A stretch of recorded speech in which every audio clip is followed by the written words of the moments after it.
Hey, what's going on everybody? Today on the channel we're going to be talking about everything new here in watchOS 10.4. So this was just released to the public a few days ago.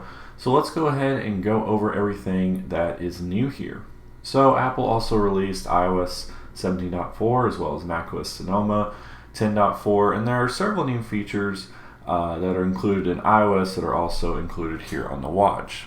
Some of those include the new emojis, so there are a whole bunch of new emojis that you can use, and like iMessage or different things like that.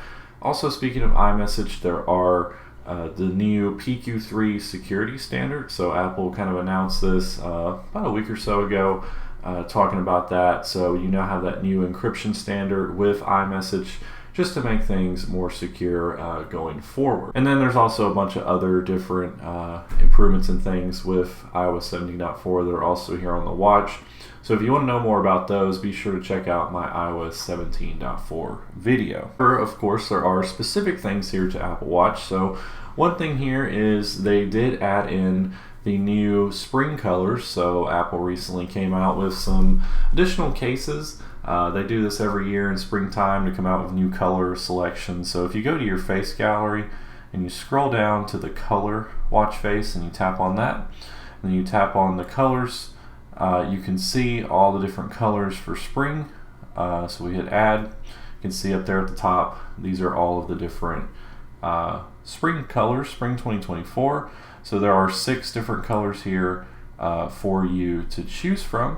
So they have added those in. Also, some people have been saying that with the Snoopy watch face, they have added in some more Snoopy faces with that. Apple also changes those seasonally, so there's well over 100 different Snoopy scenes for you to see if you choose to have that face on your Apple Watch. Now, a couple other things here. There are a lot of features that are specific to the newer Apple Watches, so like the new Ultra 2, Series 9, all that kind of stuff. This is a Series 6, so I really can't show you all those new features because they're simply not available on my watch.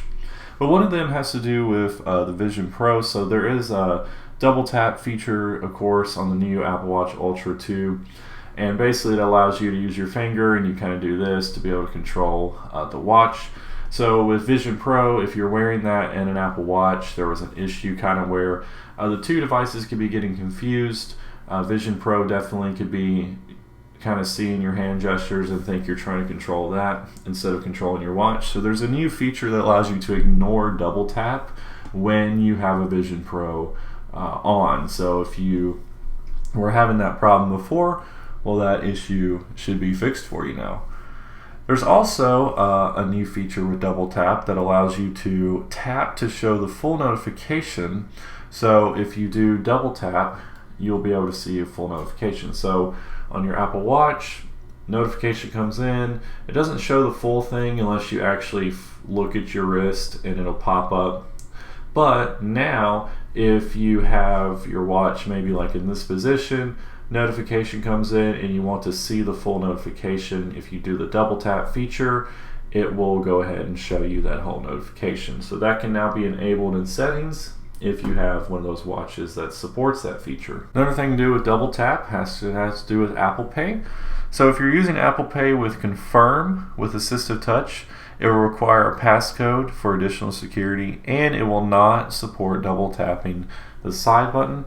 So that's a new feature that can actually be enabled in the Watch app, and then it will be set up here on your watch if you use that accessibility feature. There are a couple of issues here they resolved. So the first one was an issue that caused some users to experience false touches on the display. So we know I've all had this, maybe you look down at your watch and you're somehow on a different menu or something like that. Maybe your shirt sleeve or something kind of mess with the screen. Well, now your watch should be better at determining whether or not that was a false touch. So that's an issue that's been addressed. And then the other one here is an issue that prevented contacts from syncing to their watch for some users. So if you're having any kind of contact syncing issues, that should be resolved for you now here as well. And last but not least, of course, is security updates. Apple has their own little support page that shows you all this stuff, so we can tap on watchOS 10.4 and we can scroll down and we can see all the different security items that they addressed and resolved in the update. So always a good thing to see those, but it's always kind of crazy to see how many there actually are. But anyways, guys, that's all I got for you today. Everything new here in watchOS 10.4. Let me know what you think about this update in the comments down below, and I will catch you all in the next video.